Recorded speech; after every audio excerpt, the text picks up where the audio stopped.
sync up with the on-site and the client.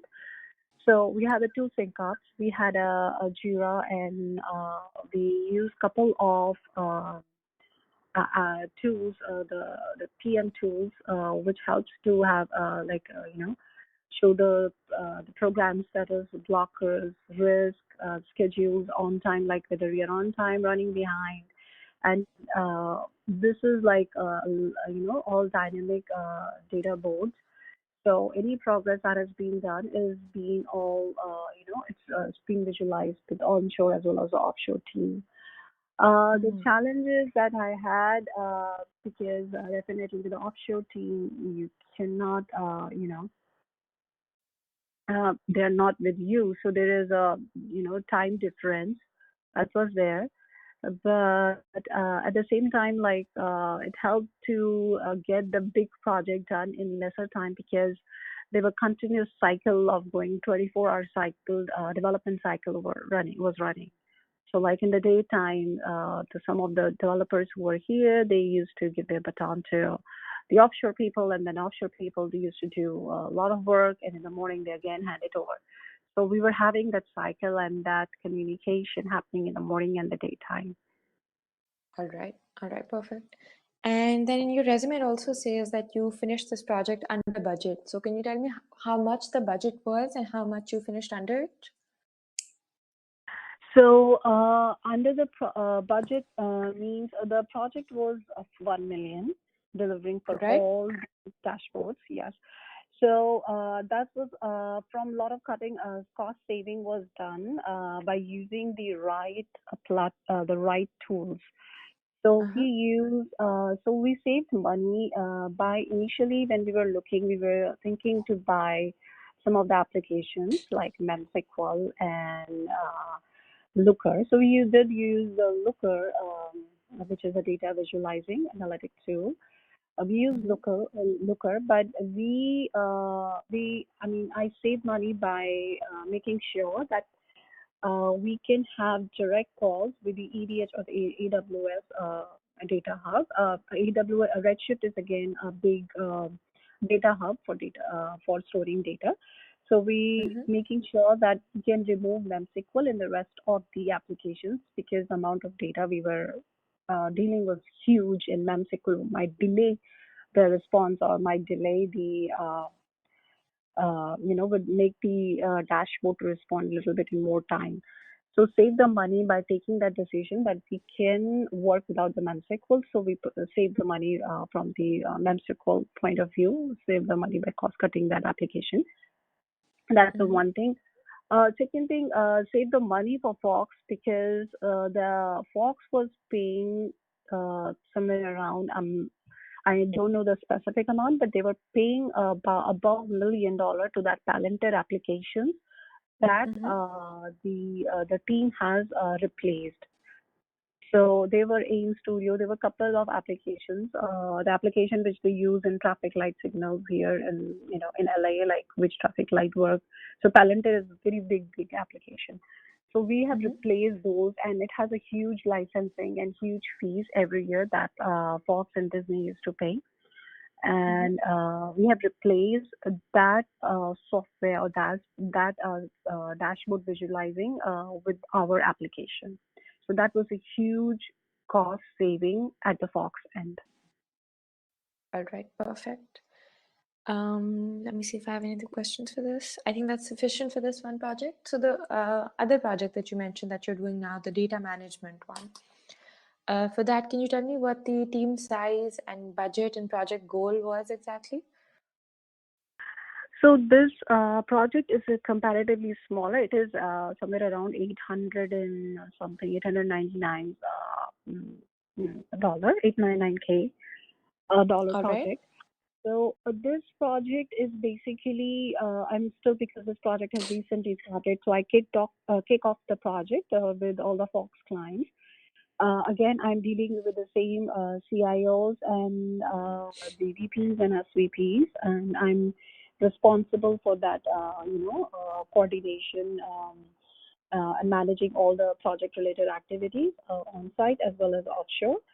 And Mm-hmm. I'm responsible for making sure any risk is or any risk and open items that we can resolve, making sure that we are the project is monitored and controlled, and we are delivering all the milestones as we have decided in the schedule, based on schedules, and yeah.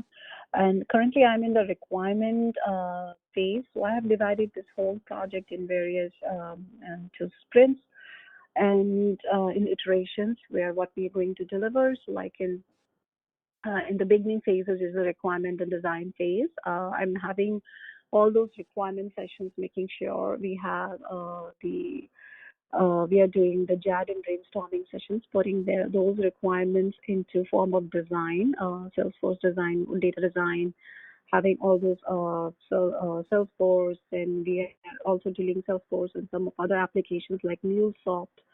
So all those applications are going to talk to each other, and the user will have a seamless experience. So making sure that all this happens, and I'm in currently in the requirement phase. All right. Perfect. So these are two goals that two projects that we've talked about.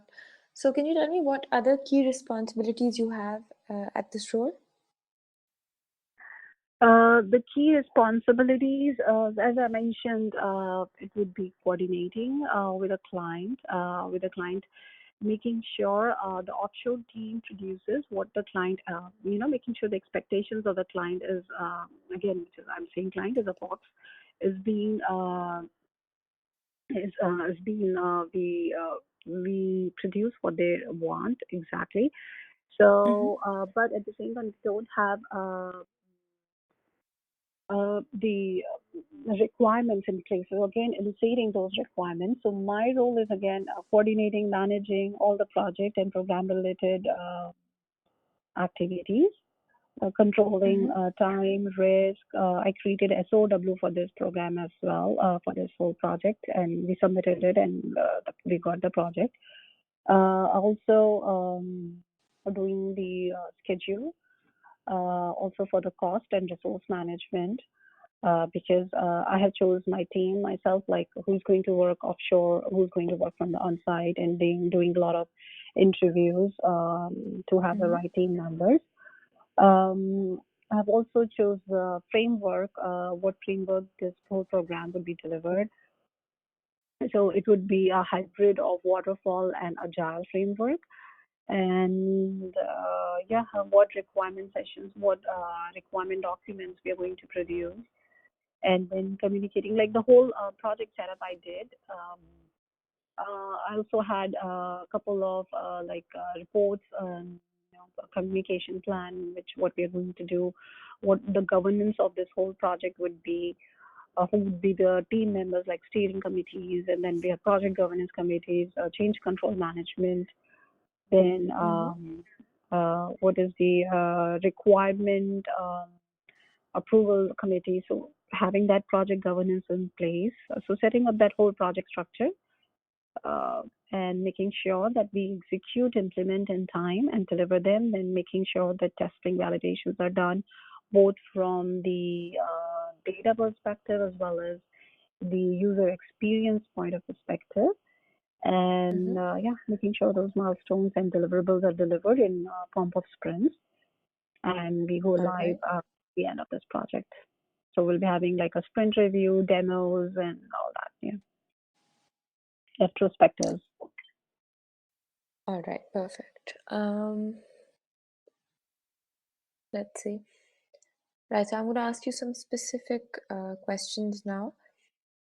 Right. So when you were first hired at this company, were there any specific problems that the company was having that you were asked to solve? Um, so basically, for Larsen and Toubro, it's an Indian company.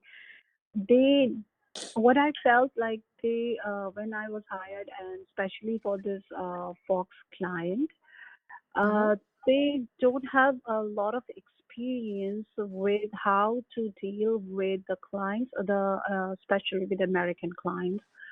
So that there was a gap in between, like the technologies, not technology, the project framework technologies that were used back there, and the communication. There was a lot of transparency was not there. So, like for instance, um, when they don't have that transparency and communication gap was there.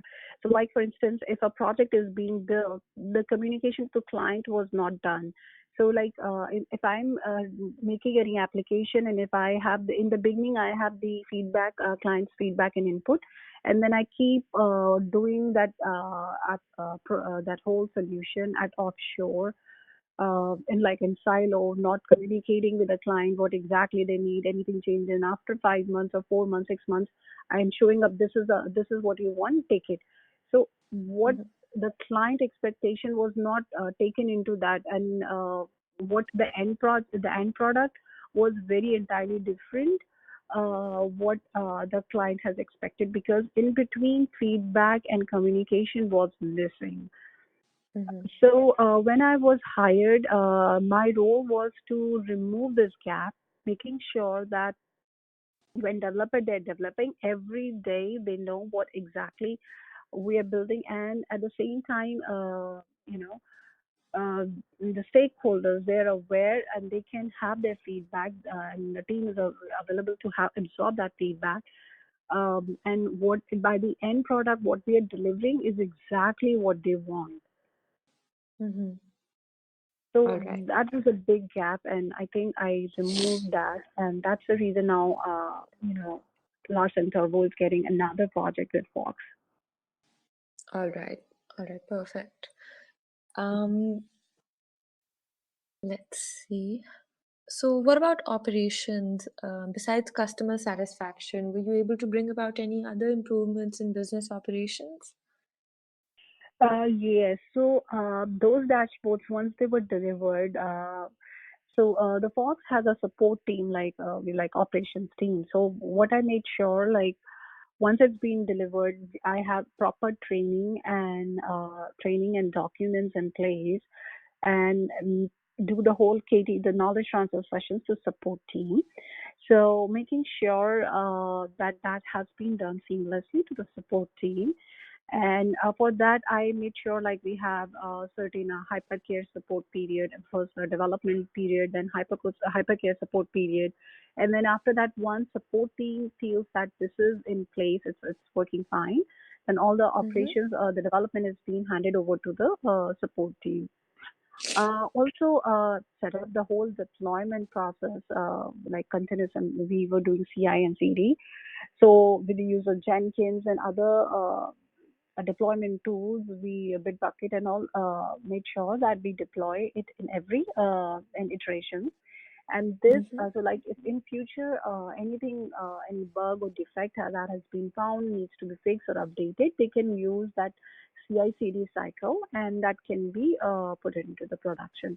So putting that whole deployment and support system I made sure that system is in created that system.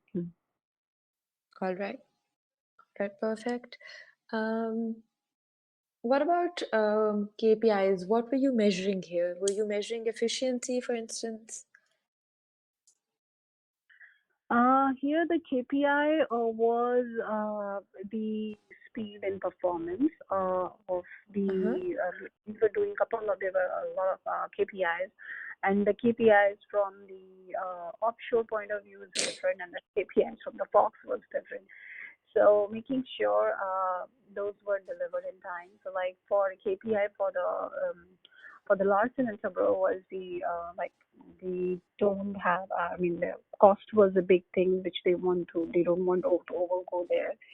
Scope creep needs to be, because when there is agile, and there were a lot of requirements which keep on coming every time, like Mm-hmm. user would keep saying like, how about if you do this, how about if you have all these things in dashboard, same graphs can be created, same diagrams can be generated, charts and all. So once Mm-hmm. we have those, so these were all requirements keep on coming, but making sure that we are not doing the scope creep, controlling that, And at the Mm-hmm. same time, on the offshore side, the large interval side, I was making sure the budget is not going up. But I want to have clients to have a better, good user experience, better speed and performance of the dashboards and the sites which we were building, and getting, making sure the time is delivered, because for them meeting that timeline before the women basketball, some of the dashboards needs to be done by that time. Some of the dashboards needs to be done before the license is ending for them. So they were like, so they have different KPIs, and the Turbo has having different KPIs. So trying to meet all those. All right. So you said that you prevented scope creep, right? So when a user tried to change the requirements, how did you handle that? So by how did I handle that? So instead of like when you the requirements were mentioned, so what we have told them, like, okay, this is for instance, I'm giving an example. So when user is asking, like, how about if you do this into this two separate graphs or another page or another section in this, and so delivering that information and with a little bit of design change with the the team members, putting them the right people, like architect, or we have a BA, or like putting them and then discussing like how we can deliver that this information is delivered in the same group.